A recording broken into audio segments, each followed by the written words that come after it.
Assalamualaikum warahmatullahi wabarakatuh. A'udzubillahi minasyaitonirrajim. Bismillahirrahmanirrahim. Alhamdulillahirabbil alamin. Wa bihi nasta'inu 'ala umuri dunya waddin. Wassalatu wassalamu 'ala asyrofil anbiya'i wal mursalin sayyidina wa maulana Muhammadin wa 'ala alihi wa sahbihi ajmain. Amma ba'du. Yang terhormat kepada Kepala SDN Lobang 1 Ibu Sarmini SPD SD, yang kami hormati calon guru penggerak angkatan 11 Ibu Dewi Mukti Kartika SPD, serta Bapak Ibu guru peserta diseminasi yang kami hormati. Pertama-tama, marilah kita panjatkan puji syukur kehadirat Allah Subhanahu wa taala yang telah memberikan kenikmatan, rahmat, taufik, hidayah, dan inayahnya kepada kita semua, sehingga pada hari ini kita dapat berkumpul dalam acara diseminasi pemahaman dan penerapan budaya positif oleh calon guru penggerak angkatan 11 dari SD Negeri Lobang 1. Yang kedua, sholawat serta salam semoga selalu terlimpahkan kepada junjungan kita Nabi Agung Muhammad SAW yang telah membawa umatnya dari zaman kegelapan menuju zaman terang benderang, yang mana kita nantikan syafaatnya di yaumul qiyamah. Amin ya robbal alamin. Bapak Ibu yang saya hormati, saya di sini sebagai pembawa acara akan membacakan susunan acara pada kesempatan kali ini. Yang pertama yaitu pembukaan, yang kedua menyanyikan lagu Indonesia Raya, yang ketiga sambutan kepala sekolah yang akan diwakilkan oleh Bapak Ma'arif Khairul Mahdi, yang keempat diseminasi, kelima penutup. Memasuki acara yang pertama, marilah kita buka acara pada hari ini dengan membaca Bismillah bersama-sama. Bismillahirrahmanirrahim. Terima kasih. Acara yang kedua yaitu menyanyikan lagu Indonesia Raya yang akan dipimpin oleh Ibu Siti Lanafida SPDI. Kepada beliau kami persilahkan.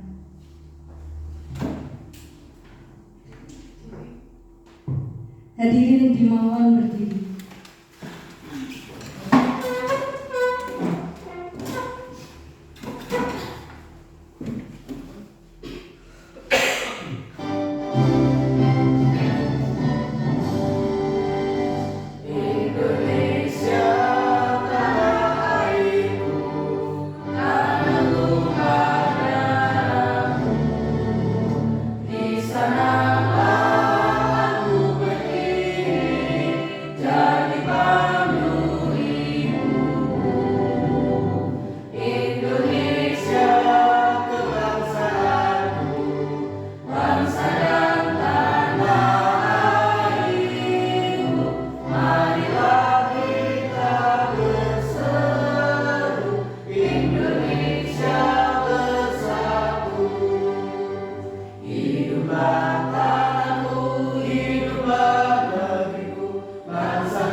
Hadirin dimohon duduk kembali.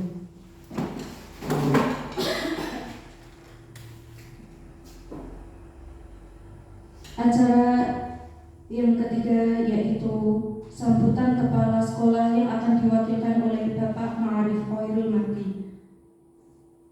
Kepada beliau, kami persilakan.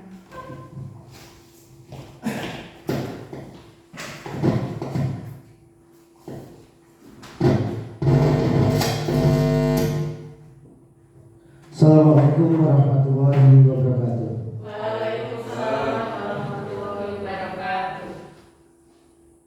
Bismillahirrahmanirrahim. Alhamdulillahirabbil alamin. Wassalatu wassalamu ala asyrofil anbiya'i wal mursalin wa ala alihi washabihi ajmain. Amma ba'd.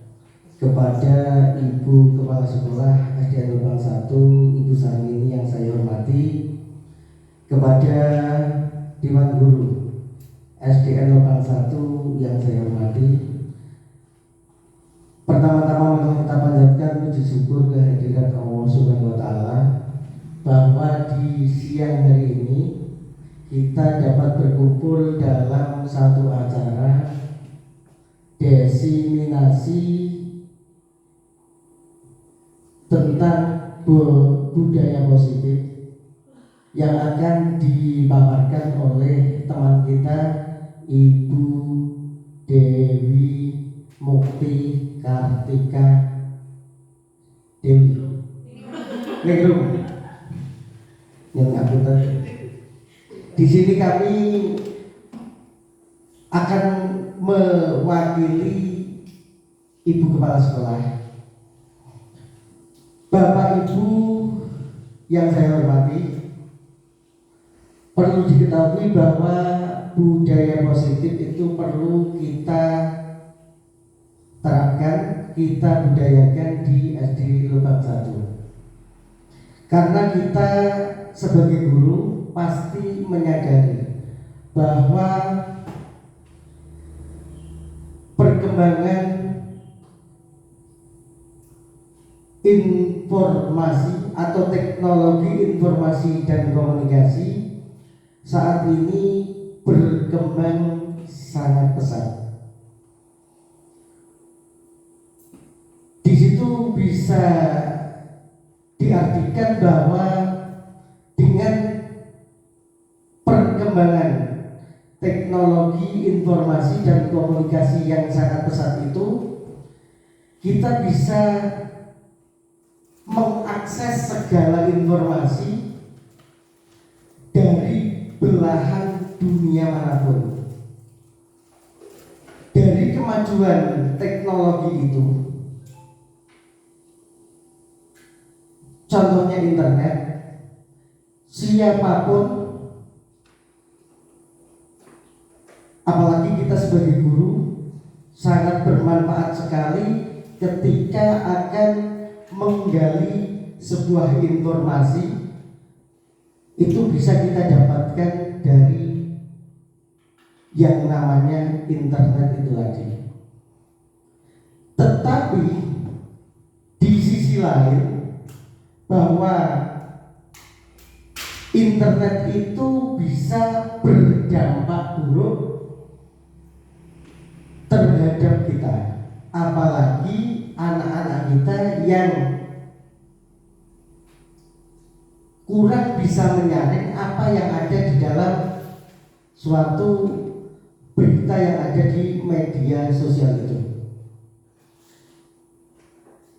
Kemudian tugas kita sebagai guru adalah menerapkan atau memberikan sesuatu yang bisa menjadi penyaring bagi anak-anak kita yang berdampak pada dunia pendidikan, khususnya karakter siswa.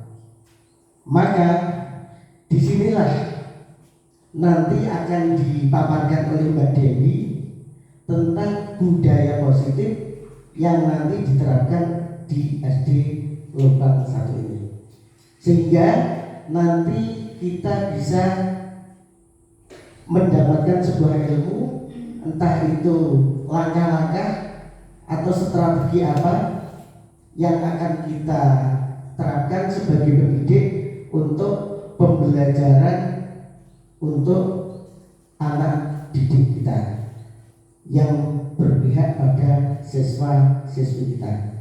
Mungkin cukup itu dari saya.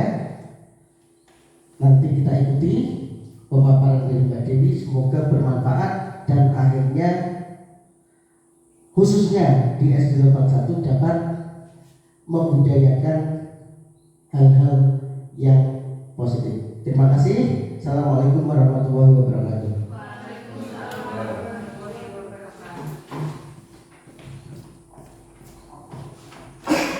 Acara yang keempat yaitu diseminasi pemahaman dan penerapan budaya positif oleh calon guru penggerak angkatan 11 dari SD Negeri Lobang 1 kepada beliau Ibu Dewi Mukti Kartika Ningrum SPD, kami persilahkan. Terima kasih atas waktu yang diberikan. Assalamualaikum warahmatullahi wabarakatuh. Yang saya hormati Ibu Kepala SD Negeri Lobang 01, Ibu Sarmini SPDSD. Yang saya hormati Bapak Ibu Guru SD Negeri Lobang 01 dan peserta diseminasi pada siang hari ini. Pertama-tama marilah kita panjatkan puji syukur kehadirat Allah yang telah memberikan kita banyak nikmat, salah satunya nikmat sehat, sehingga kita dapat berkumpul pada siang hari ini tanpa suatu halangan apapun. Salawat serta salam tak lupa kita sanjungkan kepada junjungan Nabi kita Muhammad SAW yang mana kita nantikan syafaatnya di yaumul kiamah nanti. Amin Allahumma amin. Sebelumnya saya ucapkan terima kasih yang setulus-tulusnya kepada Bapak Ibu yang telah menyempatkan waktunya di tengah kesibukan kegiatan Bapak Ibu untuk menghadiri kegiatan pada siang hari ini, yaitu mengenai diseminasi budaya positif. Nah, sebelum kita mulai kesepakatan forum diseminasi dulu, itu ada beberapa. Yang pertama saling menghargai dan menghormati, kemudian sersan itu serius tapi santai, kemudian aktif dalam kegiatan diseminasi, kemudian berpakaian yang rapi dan sopan, boleh makan dan minum dengan tenang. Apalagi ada yang mau ditambahkan Bapak Ibu? Ada yang mau ditambahkan kan? Menjaga, boleh izin Bu ya untuk ke kamar mandi. oh iya, boleh izin ke kamar mandi. Oke. Izin ke kamar mandi, diperbolehkan izin ke kamar mandi. Apalagi Bapak Ibu boleh diperbolehkan izin ke kamar mandi. Apalagi? Ada lagi Bapak Ibu? Ada lagi? Izin mengangkat telepon. Izin mengangkat telepon. Oke, keluar ya Pak. Izin keluar mengangkat telepon. Mengangkat telepon. Ada lagi? Boleh menyampaikan pendapat Bu. Oke, boleh menyampaikan pendapat.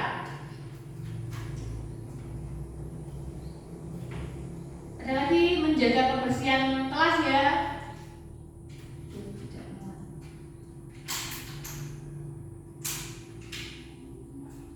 Menjaga kebersihan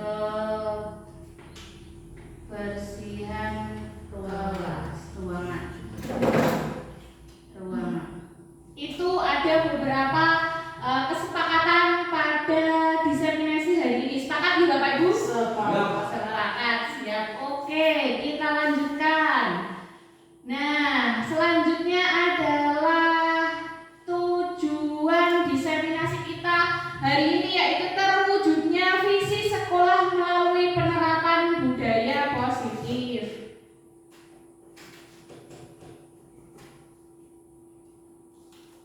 Oh, sebenarnya ada ice breaking dulu Bapak Ibu, terlewatkan. Yuk sebelum mulai ice breaking dulu biar tambah semangat, biar tidak ngantuk, karena Bapak Ibu pasti sudah capek karena capek mengajar dari pagi ya. Ice breakingnya tepuk semangat, pasti sudah ada yang tahu. Mungkin yang kelas rendah bisa tolong berdiri ya Bapak Ibu, kita ice breaking bersama. Kalau kelas rendah mungkin sudah diajarkan Pak, namanya tepuk semangat. Caranya tepuk semangat 3 kali, prok prok prok, kan kiri dan dada, kembali lagi prok prok prok, ke tengah ding ding ding, prok prok prok, ke kanan dung dung dung, terus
Jadi Bapak Ibu menghadap ke pasangannya sambil senyum selama 30 detik ya.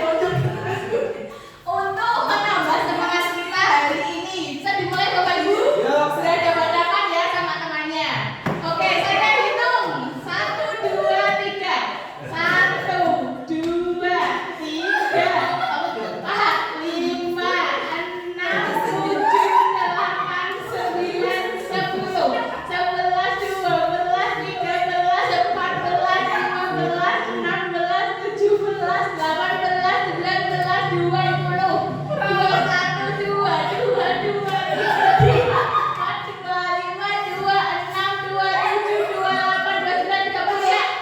Terima kasih, silakan duduk kembali.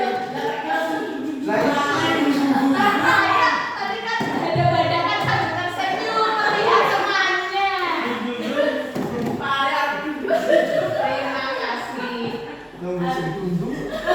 Sudah tidak ngantuk ya Bapak Ibu. Nah, budaya positif sendiri yaitu nilai dan kebiasaan di sekolah yang berpihak pada murid agar mereka dapat berkembang menjadi pribadi yang kritis, penuh hormat dan bertanggung jawab sesuai dengan profil pelajar Pancasila.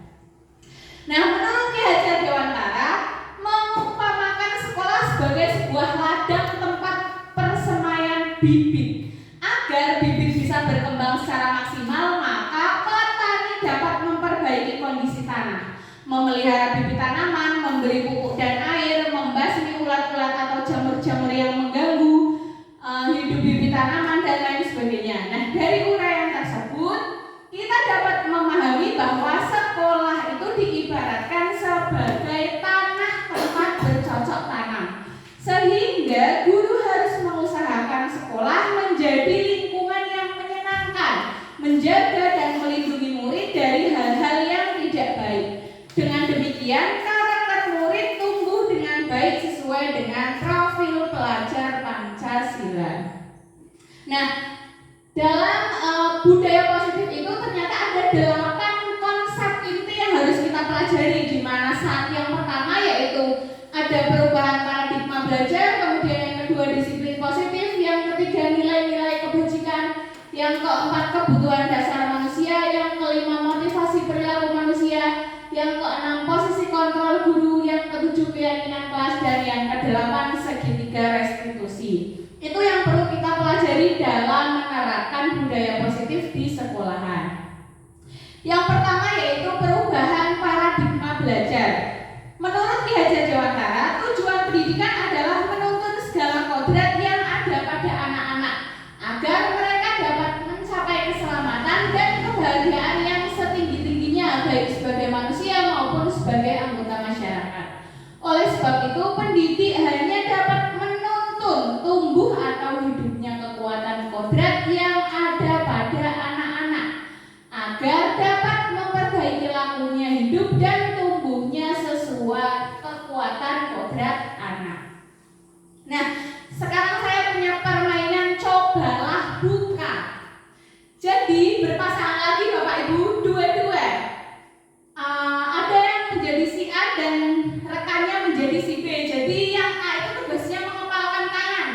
Kemudian yang B mencoba untuk membuka kepalan tangannya temannya, boleh dengan membujuk, menghardik, mengintimidasi, memarahi, menggoda, menggelitik, bahkan menawari uang. Itu boleh Pak Arif. Nanti coba yang ibu ditawari uang, siapa tahu tangan yang mengepal itu mau dibuka ya. Bisa Bapak Ibu?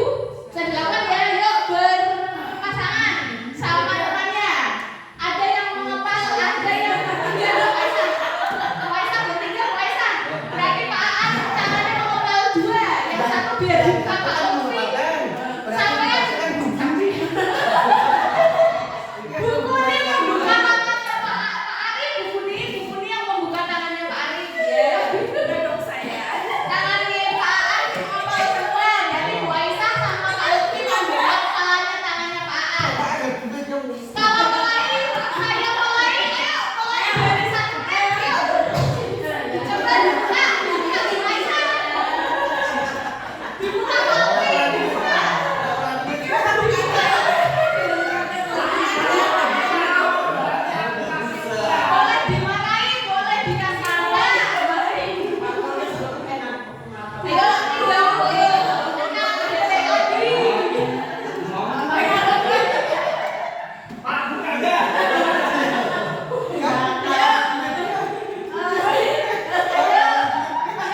genggaman tangan jika rekan Anda meminta. Kemudian jika tangannya dibuka berarti alasannya apa, jika tidak alasannya apa. Kemudian kira-kira mungkinkah Bapak Ibu akan membukanya? Nah, kira-kira lagi membuka dan tetap menggenggam itu dari kontrol kita sendiri atau bujuk rayuan maut rekan sebangku? Monggo. Ada yang mau jawabnya?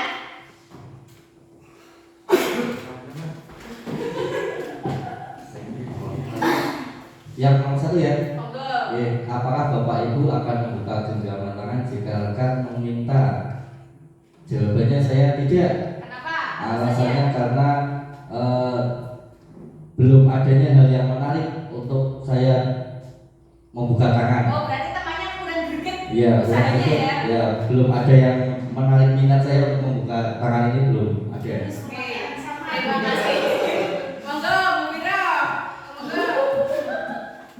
Bu Wira, Bu Wira yang membuka tangannya tadi.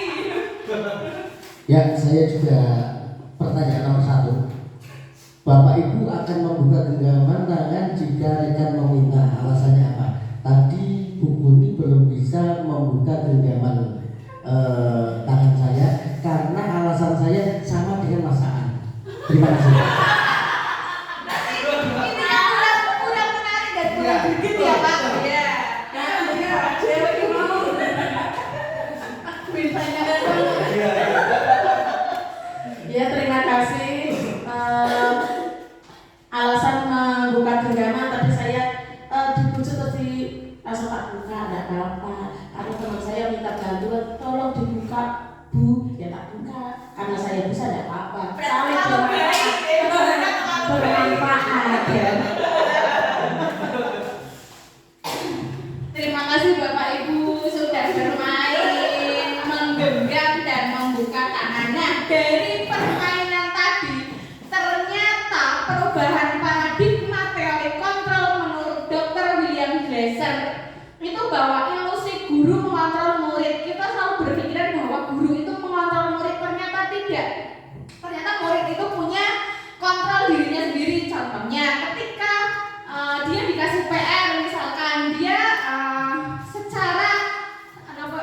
secara sukarela atau sudah punya mindset bahwa oh PR itu ya memang kewajiban kita yang memang harus dikerjakan, bukan paksaan dari guru. Kemudian ilusi bahwa semua penguatan positif efektif dan bermanfaat. Kemudian ilusi bahwa kritik dan membuat orang merasa bersalah dapat menguatkan karakter. Terkadang tidak, Bapak Ibu. Terkadang ada beberapa orang yang dikritik malah menjadi down. Kemudian ilusi bahwa orang dewasa memiliki hak untuk memaksa. Nah, mengubah paradigma stimulus respon ke teori kontrol dalam stimulus respon seolah-olah itu orang lain dapat kita kontrol, dapat kita kendalikan sehingga kita dapat merubah seseorang menjadi apa yang kita inginkan. Pada teori kontrol ternyata sangat bertolak belakang. Sesuatu yang sedang kita kontrol itu sebetulnya tidak dapat kita kendalikan, karena yang dapat mengontrol adalah dirinya sendiri, bukan orang lain. Seperti tadi permainan itu kan ada yang kekeh tidak mau membuka, ya berarti itu kontrol dirinya sendiri, bukan orang lain. Nah, salah satu cara yang dilakukan guru dalam membantu siswa tumbuh maksimal dengan mempunyai karakter profil pelajar Pancasila adalah membangun budaya positif yang berpihak pada murid, membangun keyakinan atau visi sekolah yang menumbuhkan dan mengembangkan budaya positif. Nah, dalam mewujudkan budaya positif perlu adanya disiplin positif. Yang kedua yaitu ini, disiplin positif, di mana disiplin itu berasal dari kata disiplina yang artinya belajar. Kemudian disiplin mengacu pada disiplin diri yang memiliki tanggung jawab terhadap apa yang dilakukannya berdasarkan nilai-nilai yang diyakini. Kemudian disiplin positif merupakan salah satu cara penerapan disiplin yang bertujuan untuk menumbuhkan kesadaran serta memberdayakan peserta didik tanpa imbalan penghargaan atau reward, ancaman atau hukuman. Sebagai pendidik, tujuan kita adalah menciptakan peserta didik yang memiliki disiplin diri sehingga mengacu kepada nilai-nilai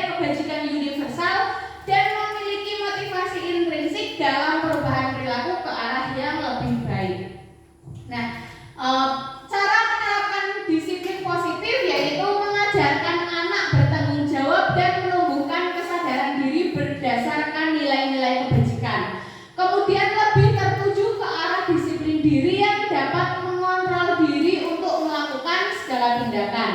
Kemudian dapat membuat peserta didik memahami dan menyadari berdasarkan motivasi intrinsik bukan akibat dari perasaan, pujian maupun hukuman.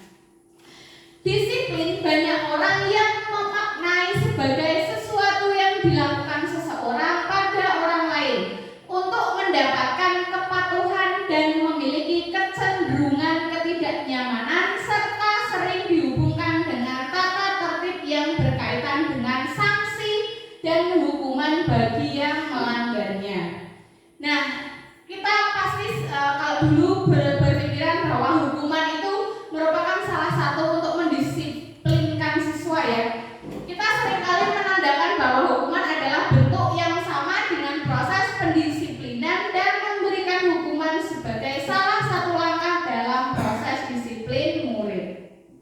Padahal disiplin dan hukuman itu memiliki arti yang berbeda dan memberikan efek yang sangat berbeda dalam pembentukan diri murid. Disiplin merujuk pada praktik mengajar atau melatih seseorang untuk mematuhi peraturan atau perilaku dalam jangka pendek dan jangka panjang. Kemudian hukuman dimaksudkan untuk mengendalikan perilaku murid. Disiplin dimaksudkan untuk mengembangkan perilaku para murid tersebut serta mengajarkan murid tentang kontrol dan kepercayaan diri dengan berfokus pada apa yang mampu mereka pelajari. Hukuman bukanlah strategi disiplin yang membantu kita mencapai tujuan. Hukuman justru memiliki dampak jangka pendek ataupun jangka panjang yang berpengaruh terhadap kemandirian anak. Nah, hal yang melekat dalam benak anak ketika mendapatkan hukuman adalah rasa tidak nyaman dalam menjalani hukuman. Dampaknya apa? Nah, dampaknya anak bisa menjadi anak yang pemberontak, kemudian anak menjadi berbohong untuk menghindari kesalahan, lebih sering menyendiri dan enggan berkomunikasi, tumbuh dengan ketakutan dan rasa bersalah, serta tumbuh dengan meneruskan lingkaran kekerasan dan hukuman ketika dewasa. Disiplin positif menggunakan motivasi internal dalam diri untuk mencapai tujuan, bukan menggunakan motivasi eksternal seperti hukuman, ancaman, sogokan maupun pujian dari orang lain. Disiplin positif memang bukan sesuatu yang mudah dilakukan, namun bukan berarti mustahil Bapak Ibu. Orang tua atau guru hanya memerlukan penguasaan emosi yang baik serta konsisten dalam menjalankan dan menjadi model yang baik untuk si anak. Harapannya di masa mendatang anak akan menjadi lebih mandiri dan memiliki integritas dalam setiap hal yang dilakukannya. Nah, bagaimana menciptakan budaya positif? Yang pertama yaitu fokus pada kesehatan mental setiap orang. Kemudian yang kedua, menciptakan komunikasi yang efektif. Yang ketiga, menanamkan toleransi dalam berorganisasi. Yang keempat, nilai siswa secara objektif. Yang kelima, wujudkan kesetaraan di kelas. Yang keenam, motivasi siswa. Dan yang ketujuh, tunjukkan apresiasi Anda kepada murid Anda. Nah, yang ketiga yaitu nilai-nilai kebajikan. Nilai yang disepakati bersama terlepas dari suku bangsa, agama, bahasa maupun latar belakang. Yang pertama yaitu profil pelajar Pancasila, di mana di dalam profil pelajar Pancasila itu ada nilai kebajikan seperti beriman, bertakwa kepada Tuhan Yang Maha Esa, berakhlak mulia, berkebinekaan global, bergotong royong, mandiri, kreatif, dan bernalar kritis. Kemudian dalam program pendidikan dasar yaitu toleransi, rasa hormat, integritas, mandiri, menghargai, antusias, empati, keingintahuan, kreativitas, kerjasama, percaya diri, dan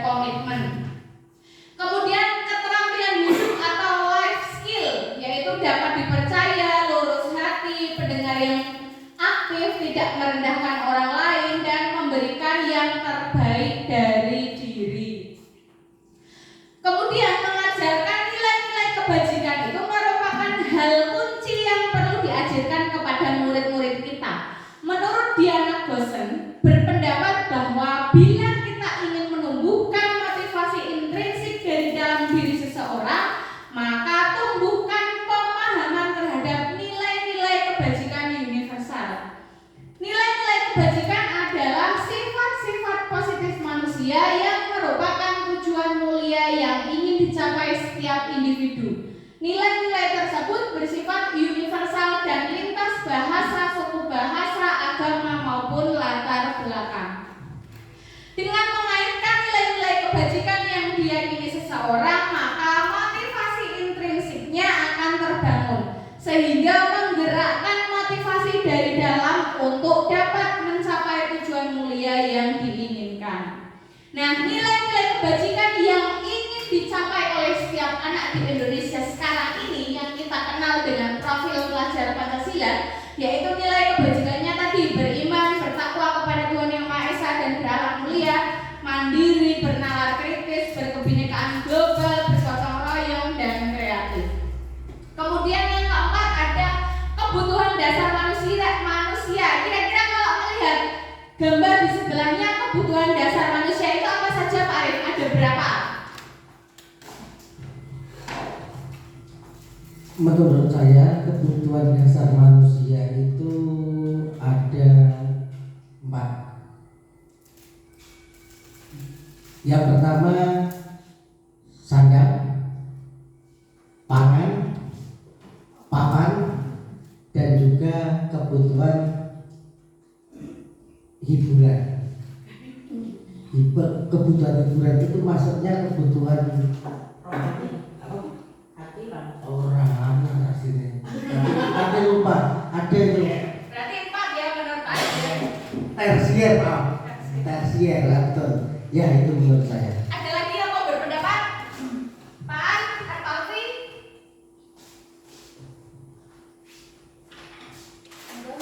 Primer, sekunder, tersier.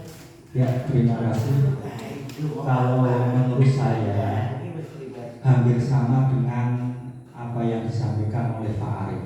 Tapi menurut saya pribadi, kebutuhan dasar manusia itu ada 3 yang sering saya sampaikan kepada anak didik saya, yaitu primer, sekunder, dan tersier.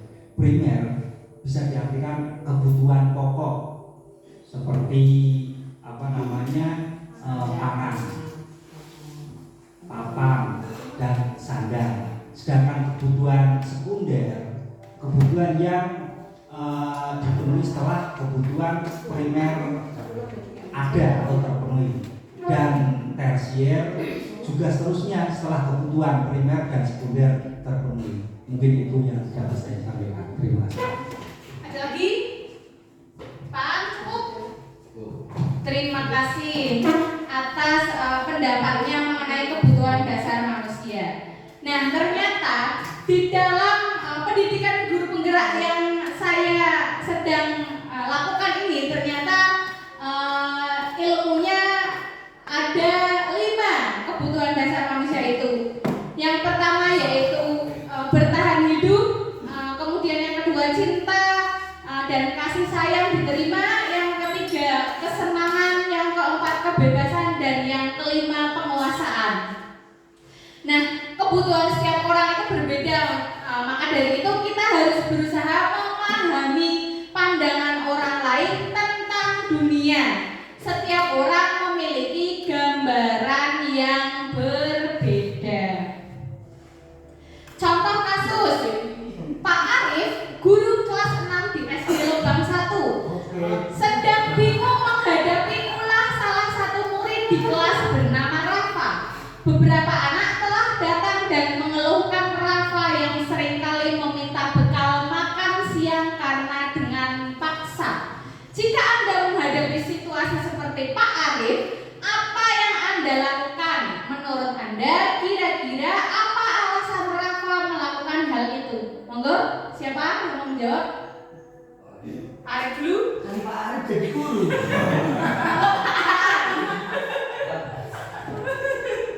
Ya, untuk contoh kasus tersebut, pertanyaannya adalah apa yang Anda lakukan? Menurut saya yang pertama adalah mengkonfirmasi dulu atau menanyakan terlebih Rafanya, yaitu dengan memanggil secara personal.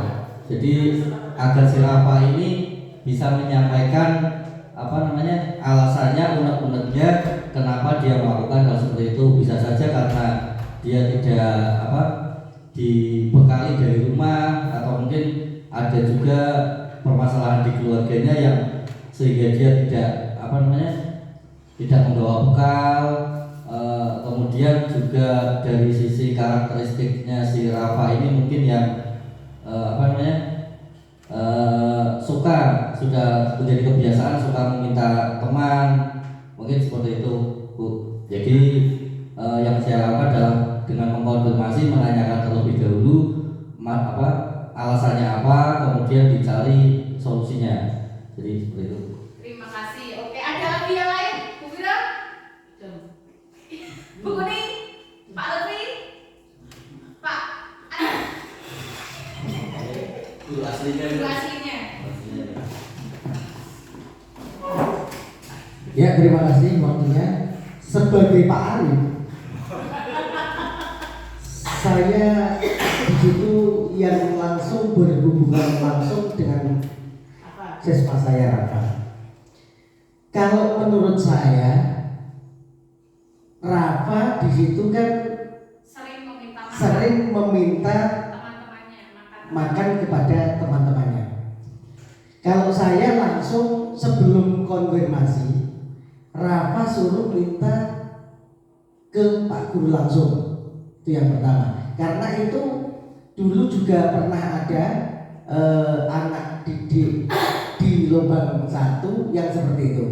Nek sampean arep jaluk, pertama jaluk Pak Guru, dan pada saat itu langsung saya beri uang, karena pada saat itu mintanya uang. Walaupun tidak jumlahnya banyak, tetapi saya memberi. Itu yang pertama. Untuk beli makan, ya, betul, untuk jajan pada saat itu. Kemudian setelah dia itu merasa Pak Guru kok baik, dari situ nanti anak itu karena sudah memiliki mindset bahwa Pak Guru itu baik, dia itu akan mengeluarkan semua unek-uneknya atau alasannya ketika dia meminta uang itu untuk apa. Sehingga dari situ saya sedikit banyak mengetahui kenapa dia meminta uang kepada teman-temannya. Terima kasih. Terima kasih Pak Arif dan Pak Aan yang telah memberikan pendapatnya mengenai contoh kasus Rafa yang sering meminta makan paksa pada temannya. Nah, dalam konteks penerapan disiplin positif, Pak Arif sebaiknya mencari tahu alasan Rafa melakukan tindakan tersebut agar mengetahui kebutuhan mana yang sedang berusaha dipenuhi oleh Rafa. Yang pertama, apakah Rafa sedang mencoba untuk bertahan hidup karena Rafa lapar dan orang tuanya tidak membawakan bekal makan siang? Kemudian yang kedua, apakah Rafa butuh love dan belong atau kasih sayang karena di rumah tidak mendapatkan kasih sayang dari orang tuanya, makanya dia mencari perhatian kepada teman-temannya? Kemudian yang ketiga, apakah Rafa memang suka mencari penguasaan atau dia merasa punya kekuatan ingin diperhatikan lebih daripada teman-temannya? Dia merasa hebat karena temannya jadi takut dan menuruti keinginannya? Atau yang keempat, freedom, kebebasan. Apakah Rafa merasa bosan dengan bekal yang dibawakan orang tuanya karena selalu bekal yang sama? Atau yang kelima, hanya kesenangan, Rafa iseng, dia ingin menikmati ekspresi wajah temannya yang kesal. Mungkin itu bisa dicari permasalahannya Rafa, kenapa kok minta makan selalu memaksa temannya. Kemudian yang pertama tadi ada bertahan hidup. Ternyata kebutuhan bertahan hidup atau survival adalah segala sesuatu yang sangat penting untuk dipenuhi karena berkaitan dengan kelangsungan hidup seseorang. Kebutuhan ini dapat bersifat fisiologis seperti makan, minum, dan bernafas. Yang kedua, kasih sayang dan rasa diterima. Semua manusia memerlukan kasih sayang dan dan merasa diterima dari orang-orang di sekitarnya. Pemenuhan akan kasih sayang dan merasa diterima sangat penting dalam perkembangan karakter seseorang. Anak yang merasa dicintai dan diterima oleh orang-orang di sekitar tumbuh sebagai pribadi yang percaya diri dan mempunyai empati. Di sekolah, kebutuhan kasih sayang dan merasa diterima dapat dipenuhi dalam menerapkan sistem AMOM. Jadi guru berperan sebagai pamong yang bertugas membimbing, mengayomi, dan mengarahkan peserta didik sesuai dengan kodratnya masing-masing. Yang ketiga, kebutuhan akan kebebasan. Menurut William Glasser, membedakan kebutuhan akan kebebasan menjadi dua kategori, yakni kebebasan dari rasa sakit dan kebebasan memilih. Kebebasan dari rasa sakit mencakup segala hal yang dapat membuat peserta didik menderita secara fisik maupun psikologis. Sementara kebebasan memilih berkaitan dengan kemampuan peserta didik dalam menentukan jalan hidupnya sendiri, termasuk memilih pembelajaran dan karir di masa depan. Yang ketiga, kebutuhan akan kesenangan. Yang keempat, kebutuhan akan kesenangan adalah segala sesuatu yang diperlukan untuk merasa bahagia. Di sekolah, kebutuhan ini penting untuk dipenuhi agar tujuan pembelajaran tercapai. Pemenuhan kebutuhan kesenangan dapat diterapkan dengan menciptakan pembelajaran yang menyenangkan. Dan yang terakhir ada kebutuhan akan penguasaan, di mana kebutuhan akan penguasaan ini berkaitan dengan harga diri anak murid. Kebutuhan ini mencakup perasaan, bernilai, kompeten, dan terampil. Guru dapat memenuhi kebutuhan ini dengan memberikan pujian dan hadiah kepada siswa saat mencapai prestasi atau melakukan hal-hal baik. Nah, kemudian yang keempat, teori motivasi perilaku manusia. Nah, teori motivasi perilaku manusia ini ada dua, yaitu motivasi eksternal dan motivasi internal. Semua perilaku pasti memiliki tujuan, di mana yang pertama untuk menghindari ketidaknyamanan atau hukuman itu, maka seseorang pasti akan berpikiran apa yang akan terjadi apabila saya tidak melakukannya ya. Kemudian untuk mendapatkan imbalan dari orang lain atau institusi, biasanya berpikiran apa yang akan saya dapatkan apabila saya melakukannya ya. Dan untuk menghargai diri sendiri, biasanya saya akan menjadi orang yang seperti apa bila saya melakukannya.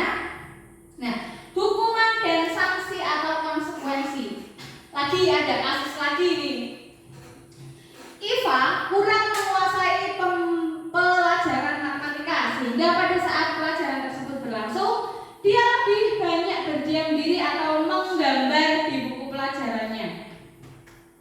Pada saat guru matematikanya Pak Seno menanyakan pertanyaan, Iva menjadi gugup dan tak sengaja menjatuhkan tasnya dari kursi, serta tiba-tiba menjadi gagap pada saat berupaya menjawab. Seluruh kelas pun tertawa melihat perilaku Iva yang bicara tergagap dan terkejut tersebut.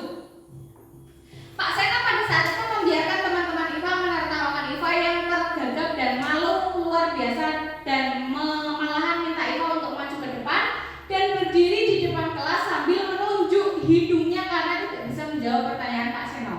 Kelas makin gaduh dan anak-anak pun tertawa melihat Iva di depan kelas memegang ujung hidungnya. Pertanyaannya, apakah Anda setuju dengan tindakan Pak Seno terhadap Iva? Mengapa? Kemudian yang kedua, menurut Anda, tindakan Pak Seno terhadap Iva adalah sebuah hukuman atau konsekuensi? Pak Seno itu menyuruh Iva ke depan, kemudian ditertawakan oleh satu kelas, itu hukuman atau konsekuensi menurut Bapak Ibu? Alasannya kenapa? Monggo. Bisa. Ya.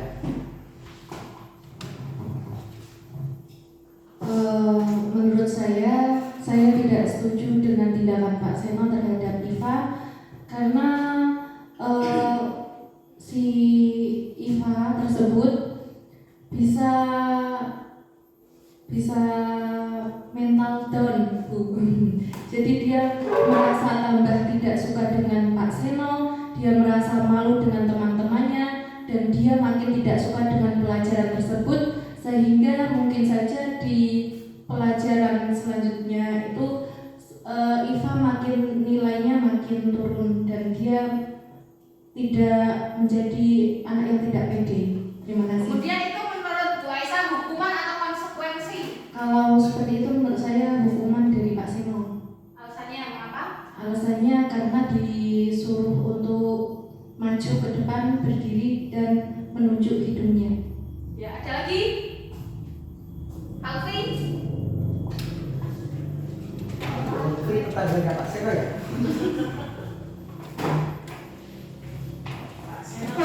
Ya, terima kasih waktunya. Saya mau mencoba menjawab yang nomor satu, apakah Anda setuju dengan tindakan Pak Seno terhadap Eva? Mengapa? Jelas sekali saya menjawab tidak setuju. Karena untuk tindakan Pak Seno itu menurut saya terlalu kasar sampai Pak Seno menunjuk hidung, dan alangkah baiknya apabila Pak Seno mendekati menggunakan pendekatan yang sesuai terhadap anak tersebut sehingga anak tersebut tidak merasa malu atau dipermalukan, tidak merasa mentalnya down, dan anak tersebut tidak dikucilkan, merasa dikucilkan. Dan yang kedua, menurut Anda tindakan Pak Seno terhadap Eva adalah sebuah hukuman atau konsekuensi? Menurut saya tindakan Pak Seno itu termasuk hukuman, Mbak, karena anak tersebut dihukum di depan kelas, disuruh berdiri dan Pak Seno menunjuk-nunjuk hidung. Itu sangat tidak terpuji menurut saya. Terima kasih. Ya, betul sekali. Terima kasih. Terima kasih atas pendapatnya dari Pak Lutfi dan Bu Aisyah. Ya, betul sekali, memang apa yang dilakukan Pak Seno terhadap Eva itu sangat kasar ya, sehingga tidak boleh ditiru oleh kita sebagai guru. Memang benar apa yang dilakukan Pak Seno itu merupakan sebuah hukuman terhadap Eva.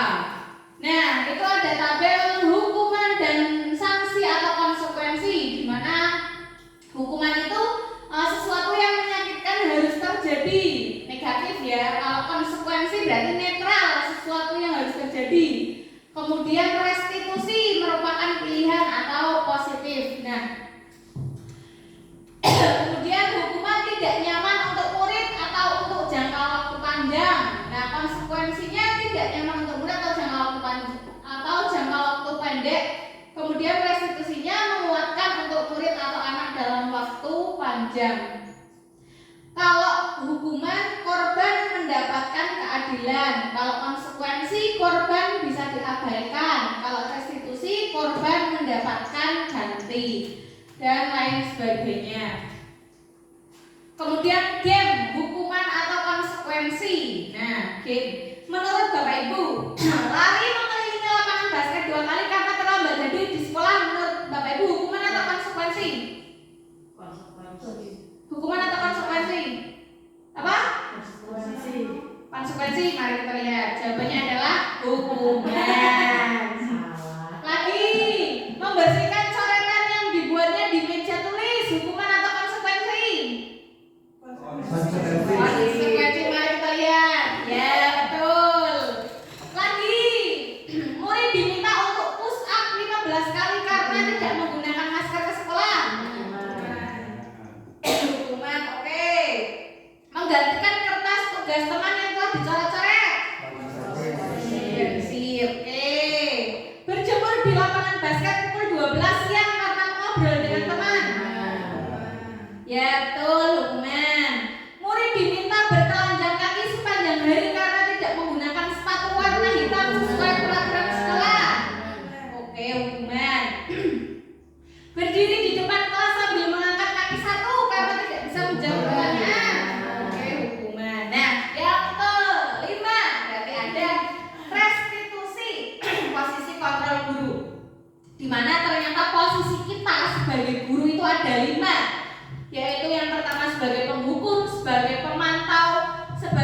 membuat merasa bersalah sebagai manajer dan sebagai teman.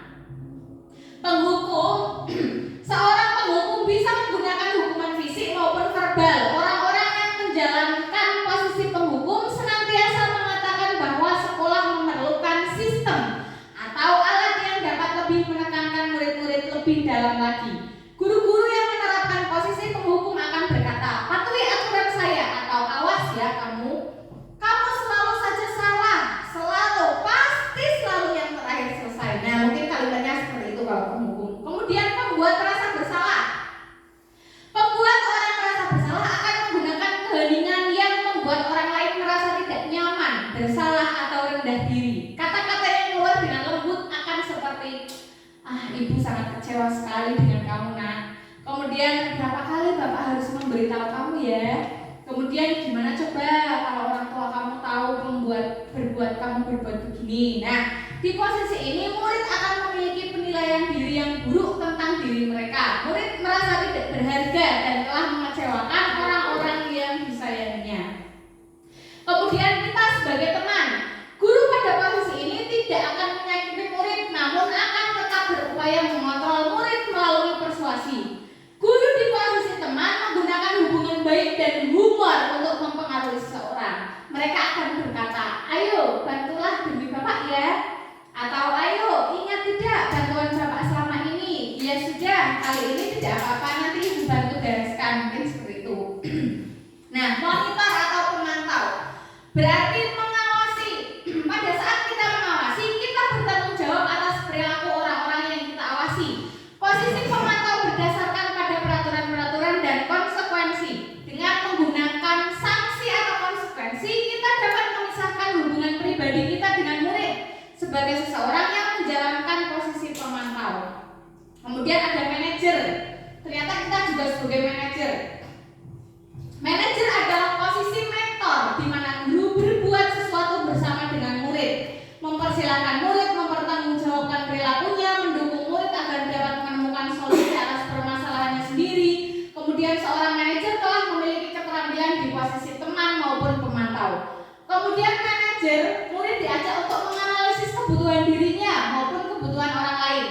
Di sini penekanan bukan pada kemampuan membuat konsekuensi, namun dapat berkolaborasi dengan murid bagaimana memperbaiki kesalahan yang ada. Kemudian seorang manajer akan berkata, apa yang kita yakini, menanyakan kembali keyakinan kelas. Apakah kamu meyakini? Jika kamu meyakini, apakah kamu bersedia memperbaikinya? Mungkin seperti itu contohnya. Nah, di sini ada posisi kontrol guru sebagai penghukum, pembuat bersalah, teman, pemantau, dan manajer.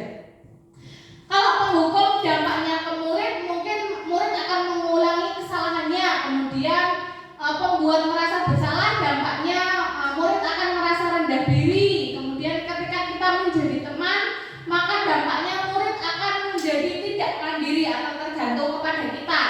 Kemudian kita sebagai pemantau, yaitu dampaknya menitik beratkan pada sanksi atau hadiah untuk dirinya. Kemudian manajer, yaitu dampaknya mengevaluasi diri bagaimana cara memperbaiki diri. Nah, pernyataan-pernyataan posisi kontrol guru yaitu saya kecewa sekali dengan kamu. Siapa yang mengatakan itu? Kalimat seperti itu berarti membuat orang merasa bersalah.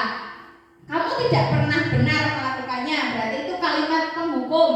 Ayolah lakukan demi bapak ibu, itu kalimat teman. Kemudian apakah kamu mau mendapatkan stiker bintang hari ini? Itu sebagai pemantau.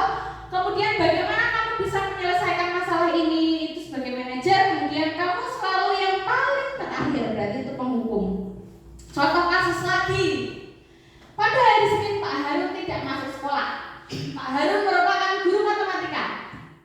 Saat Ibu Wati menggantikan Pak Harun, namun Bu Wati baru 1 tahun menjadi guru SMP. Beberapa murid perempuan Vivi dan Natali mengetahui hal ini dan mulai menggunakan kesempatan dan bersikap seenaknya, tertawa dan tidak mengindahkan kehadiran Bu Wati. Bu Wati mencoba menyapa Vivi dan Natali dengan ramah sambil mengingatkan untuk tetap fokus pada tugasnya. Ayolah, tugasnya dikerjakan. Kemudian nanti ibu ditegur bapak kepala sekolah kalau kalian tidak mengerjakan tugas. Tolong bantu ibu ya. Namun Vivi dan Natali malah jadi tertawa. Ibu santai saja bu. Mereka tetap tidak mengerjakan tugas dan malah mengobrol. Kira-kira menurut bapak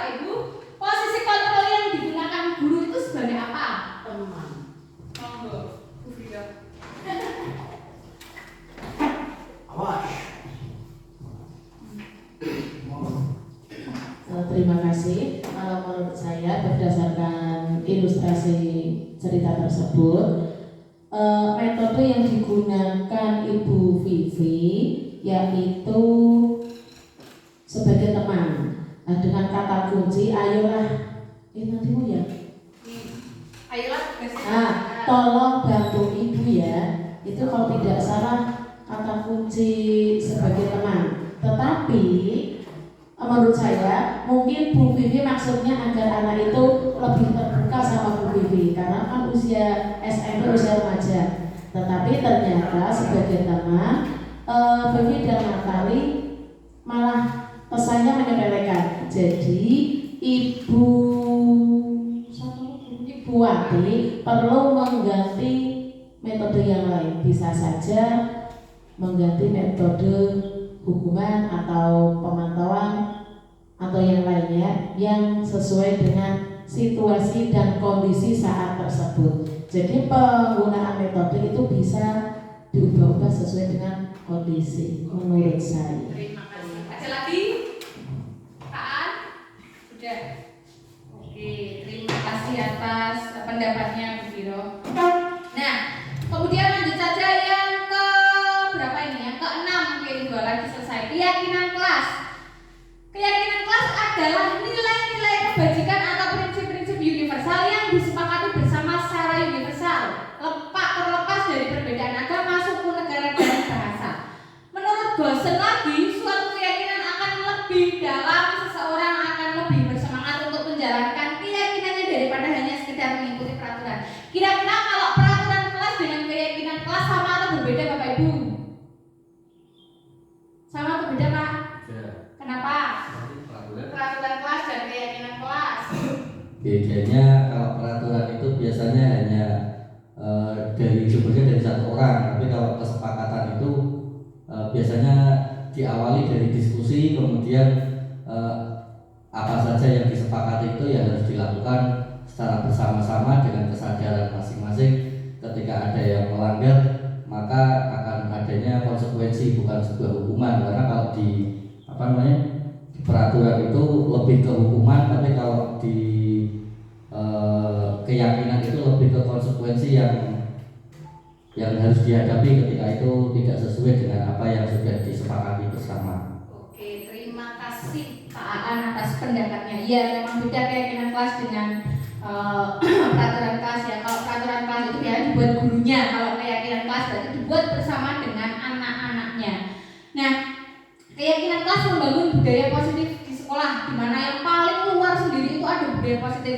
Jadi kita harus membudayakan anak-anak kita itu harus berperilaku positif dulu, baru akan tercipta lingkungan positif. Kalau lingkungannya sudah positif, baru kita membuat keyakinan kelas, kemudian peraturan kelas. Nah, peraturan selalu kembalikan buku ke tempatnya, berarti keyakinan kelasnya atau nilai kebajikan yang dituju adalah bertanggung jawab. Kemudian dilarang mengganggu orang lain, berarti keyakinannya menghormati orang lain dan diri sendiri. Hadir di sekolah 15 menit sebelum pembelajaran dimulai, yaitu menghormati orang lain. Kemudian dilarang melakukan kekerasan, yaitu keselamatan. Dilarang menggunakan narkoba, yaitu keyakinannya kesehatan, bergantian atau menunggu giliran menghormati orang lain. Menggunakan masker kesehatan dan jangan berlari di atas koridor keselamatan. Nah, pembentukan keyakinan kelas. Keyakinan kelas ini bersifat lebih abstrak daripada peraturan yang lebih rinci dan konkret. Kemudian keyakinan kelas berupa pernyataan universal. Pernyataan keyakinan kelas dibuat dalam bentuk positif. Keyakinan kelas hendaknya tidak terlalu banyak sehingga mudah diingat dan dipahami. Keyakinan kelas sebaiknya sesuatu yang dapat diterapkan di lingkungan tersebut. Kemudian semua warga kelas ikut berkontribusi dalam pembuatan keyakinan kelas lewat kegiatan curah pendapat, bersedia meninjau kembali keyakinan kelas dari waktu ke waktu. Kemarin saya sudah membuat keyakinan kelas di kelas 4. Sebenarnya ada videonya, tapi videonya ternyata tidak bisa diunggah ke Canva, terlalu besar itunya. Jadi saya pakai foto saja. Kemarin saya menjelaskan dulu apa itu tentang keyakinan kelas kepada anak-anak, kemudian saya membagikan post-it di mana anak-anak itu menuliskan keyakinan kelas seperti apa yang mereka inginkan. Kemarin ada yang menjawab saling menghormati, saling menyayangi, kemudian menjaga fasilitas sekolah dan lain sebagainya. Kemudian setelah itu anak-anak menempelkan hasil keyakinan kelasnya, kemudian guru membacakan hasil keyakinan kelas, dan yang terakhir penandatanganan persetujuan keyakinan dengan mengecap jempol anak ke dalam tulisan yang telah mereka buat. Nah, yang terakhir yaitu segitiga restitusi. Proses menciptakan kondisi bagi murid untuk memperbaiki kesalahan mereka sehingga mereka bisa kembali pada kelompok mereka dengan karakter yang lebih kuat. Melalui restitusi, guru dapat membantu murid menjadi lebih memiliki tujuan, disiplin positif, serta memulihkan dirinya setelah berbuat salah. Membantu murid untuk jujur pada diri sendiri dan mengevaluasi dampak dari kesalahan yang dilakukan. Kemudian memberikan penawaran bukan paksaan. Di dalam segitiga restitusi ternyata ada 3 yang harus kita lakukan, yaitu menanyakan keyakinan, menstabilkan identitas, dan validasi tindakan yang salah. Di mana menanyakan keyakinan itu nilai-nilai apa yang telah disepakati bersama, kemudian kamu ingin menjadi orang yang seperti apa. Kemudian menstabilkan identitas itu setiap orang pasti pernah melakukan kesalahan, kemudian kamu bukan satu-satunya yang pernah melakukan ini. Nah, validasi tindakan yang salahnya yaitu kamu tentu punya alasan mengapa melakukan itu. Kemudian adakah cara yang lebih efektif untuk mendapatkan apa yang kamu butuhkan. Nah, tahapan segitiga restitusi yang pertama yaitu menstabilkan identitas. Berbuat salah itu tidak apa-apa, tidak ada manusia yang sempurna. Juga saya juga pernah melakukan kesalahan seperti itu. Mungkin itu yang bisa dilakukan ketika melakukan segitiga restitusi bersama anak. Kita bisa menyelesaikan ini. Bapak Ibu tidak tertarik mencari siapa yang salah, tapi Bapak Ibu ingin mencari solusi dari permasalahan ini. Kamu berhak merasa begitu. Kemudian yang kedua, validasi tindakan yang salah. Kamu bisa ditanyakan kepada murid, yaitu kamu pasti punya alasan mengapa melakukan hal itu kan. Kemudian kamu patut bangga pada dirimu sendiri karena kamu telah melindungi sesuatu yang penting buatmu. Yang ketiga adalah menanyakan keyakinan. Apa yang kita percaya sebagai kelas atau keluarga? Kemudian apa nilai-nilai umum yang kita telah sepakati? Kemudian apa bayangan kita tentang kelas yang ideal? Kamu mau jadi orang yang seperti apa? Nah, bermain peran. Ketika kemarin saya bermain peran, itu ada video dari instruktur. Salam dan bahagia Ibu dan Bapak Guru hebat. Pada video kali ini kita akan membahas tentang salah satu program disiplin positif yang diterapkan di lingkungan sekolah yang dikenal dengan nama restitusi.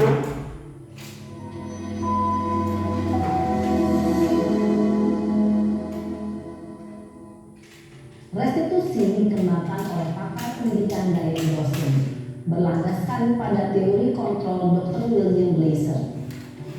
Segitiga restitusi adalah suatu proses dialog yang dijalankan oleh guru atau orang tua agar dapat menghasilkan murid yang mandiri dan bertanggung jawab. Pada saat guru di posisi manajer, aspek yang dikembangkan pada murid adalah motivasi intrinsik, sehingga penanaman nilai-nilai kebajikan dapat tumbuh dan berkembang menjadi suatu kebiasaan positif yang akhirnya membentuk karakter murid. Proses dialog ini terdiri dari 3 langkah yang digambarkan pada ketiga sisi pada segitiga restitusi.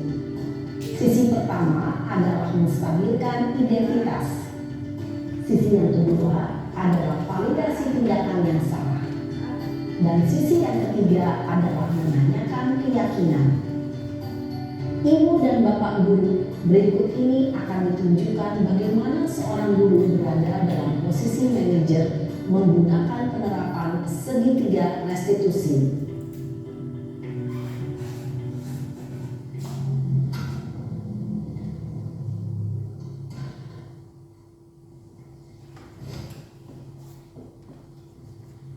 Siang Sarah. Siang Pak. Sudah lama nggak ketemu Sarah? Kenapa hari ini ada di sini? Kesel Pak, kesel banget.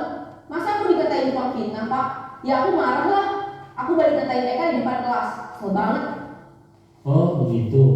Ya pasti kamu marah dan kesal. Bapak juga akan marah apabila ada yang menuduh Bapak seperti itu. Kemudian pada saat itu kamu mau melakukan apa? Ya saya langsung ngatain Eka lah Pak. Kesel banget, saya bentak-bentak dia depan teman-teman lain. Oh begitu. Pasti kamu melakukan seperti itu karena suatu alasan tertentu bukan? Iyalah, masa saya diam saja Pak? Ya saya bela diri lah. Masa saya dituduh tukang fitnah? Ya wajar lah. Mempertahankan harga diri itu sesuatu yang penting buat kamu. Untung kamu tidak bertindak lebih gegabah lagi. Hanya membentak-bentak. Iya Pak. Untung saya masih bersabar dan hanya membentak saja. Sudah gemes padahal, saya pasti bela diri lah. Ya pasti ya. Tapi kamu memilih untuk tetap bertahan dan bersabar. Kamu memilih untuk tidak berbuat lebih parah lagi bukan? Iya. Nah, sekarang coba kita lihat lagi tindakan kamu yang bentak-bentak Eka di kelas. Tindakan kamu itu kira-kira sesuai dengan keyakinan kelas atau prinsip kamu tidak? Enggak lah Pak. Capek Pak jadi pemarah. Jadi keyakinan atau prinsip mana yang kurang sesuai dengan keinginan kamu? Ya, saya sebenarnya sangat menghargai orang lain. Mungkin saat itu saya menjadi emosi, jadi tidak menunjukkan sikap itu. Kamu meyakini tidak? Menghargai orang lain itu penting buat kamu. Yakin lah Pak. Iya, setuju. Kita harus saling menghargai. Namun, ada juga keyakinan yang kita sepakati yang perlu kita jalankan apabila kita sedang marah, bukan?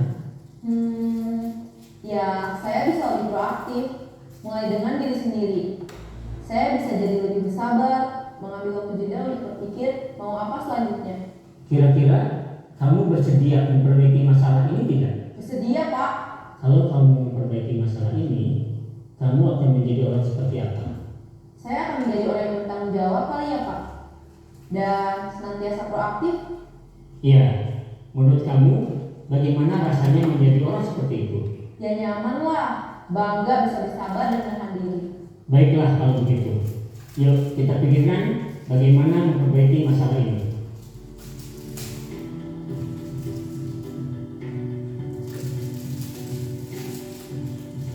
Ibu dan Bapak guru hebat.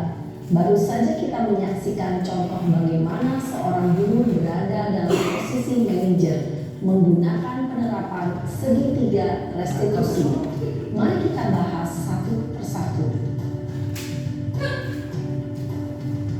Pada sisi pertama, menstabilkan identitas berdasarkan pada prinsip bahwa membuat kesalahan adalah bagian dari proses pembelajaran. Sisi pertama dari segitiga ini berperan menggeser identitas murid dari identitas gagal ke identitas sukses. Murid yang sedang bertingkah laku yang tidak pantas atau menarik diri saat itu sedang mengalami identitas gagal. Bila kita mengkritiknya, maka posisinya tidak akan berubah. Kita bisa mengajukan pernyataan-pernyataan ini. 1. Membuat kesalahan sesuatu yang wajar. 2. Manusia tidak ada yang sempurna. 3. Kita bisa memperbaiki masalah ini. 4. Saya tidak menanyakan kesalahannya. Saya lebih fokus bagaimana memperbaiki masalah ini. 5. Apakah saat ini kamu tengah menjadi orang yang baik untuk dirimu sendiri? Pada sisi kedua, validasi tindakan yang salah berlandaskan pada prinsip bahwa setiap perilaku berupaya memenuhi suatu kebutuhan tertentu. Guru yang telah memahami teori kontrol akan bergeser dari pemikiran stimulus respon menjadi proaktif dan mencoba untuk mengenali tujuan dari perilaku murid. Mengenali dan mengakui kebutuhan murid ini dapat memperbaiki hubungan dengan murid tersebut. Pernyataan atau pertanyaan bisa disampaikan dengan nada suara tidak menghakimi atau memojokkan, sehingga dapat mengembalikan murid pada posisi positif. 1. Kamu bisa saja bertindak lebih gegabah lagi dari ini. 2. Kamu bukan melakukannya tanpa suatu alasan tertentu. 3. Kamu melakukannya karena mempertahankan sesuatu yang penting bagimu. 4. Mungkin kamu bisa mempelajari suatu perilaku baru yang lebih efektif. Bersediakah kamu mempelajarinya? Selanjutnya, kita akan simak sisi terakhir, yaitu menanyakan keyakinan. Teori kontrol menyatakan bahwa pada dasarnya kita termotivasi secara intrinsik. Pada saat perilaku yang salah telah divalidasi dan identitas sukses telah stabil, maka murid telah siap mengaitkan keyakinan-keyakinannya dengan tindakannya yang salah, dan pemikirannya telah bergeser ingin menjadi orang yang dituju. Pertanyaan-pertanyaan ini dapat mengaitkan keyakinan-keyakinan yang dianut murid. 1. Sebagai keluarga atau kelas, apa yang kita yakini? 2. Nilai-nilai apa yang telah kita sepakati? 3. Seperti apa gambaran sebuah kelas yang ideal bagi kamu? 4. Kamu ingin menjadi orang seperti apa?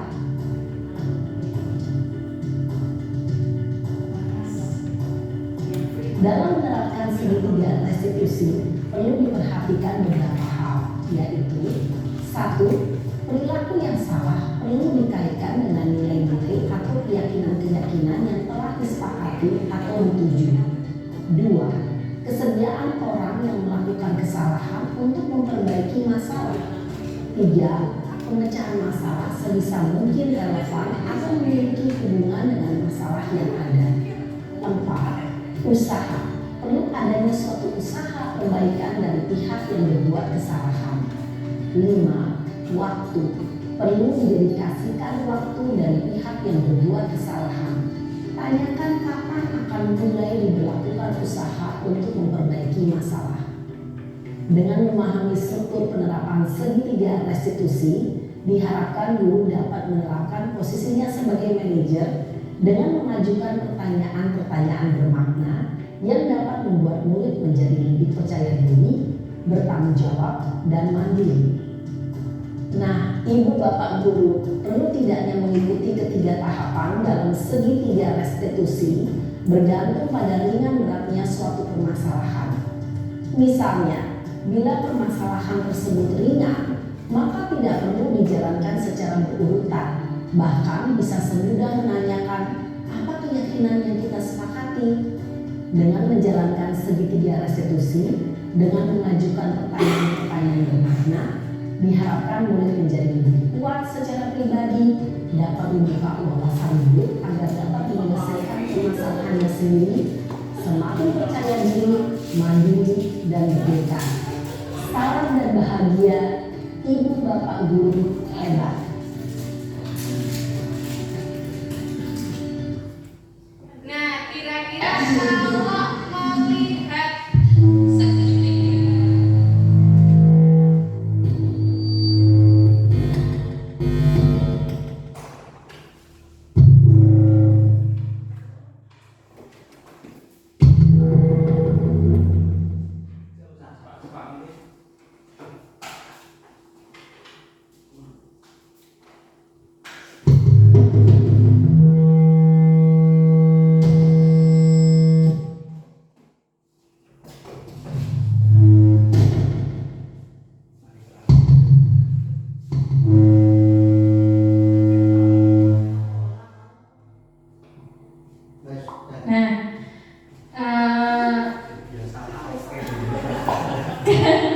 ketika kita melihat tadi video dari instruktur mengenai segitiga restitusi, apakah bisa diterapkan di kelas rendah? Mungkin belum bisa ya. Kalau di kelas tinggi sudah bisa ya. Nah, sebenarnya itu ada contoh penerapan segitiga restitusi yang saya lakukan bersama murid saya kemarin di kelas 4. Saya mendapati murid-murid sedang ngasih mencoret-coret papan tulis dan kemudian melakukan tindakan bullying. Sebentar saja ya.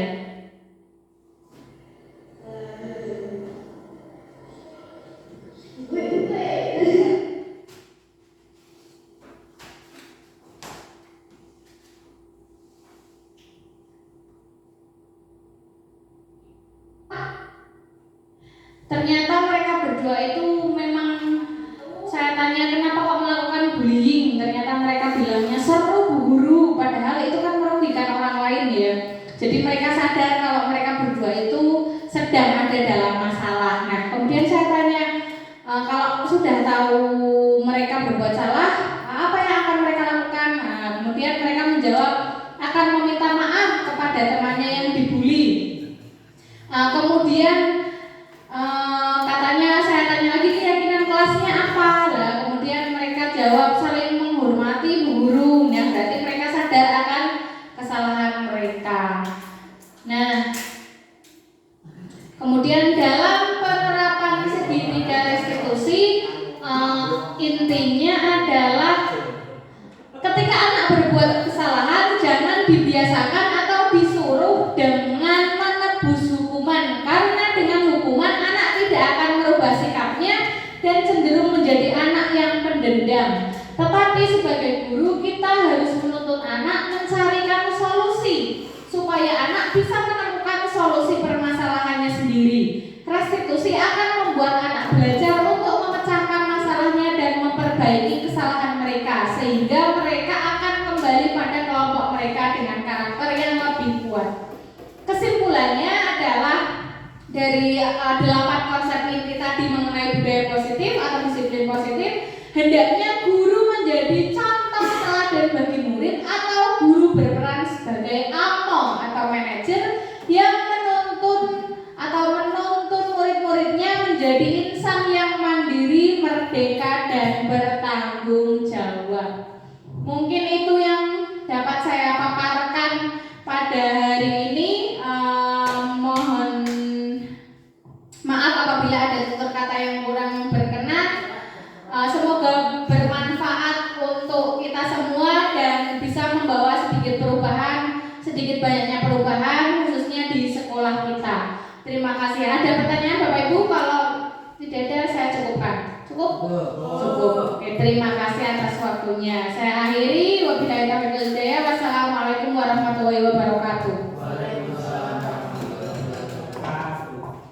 Terima kasih kami sampaikan kepada Ibu Dewi atas paparan tentang diseminasi budaya positif. Semoga bermanfaat untuk kita semua.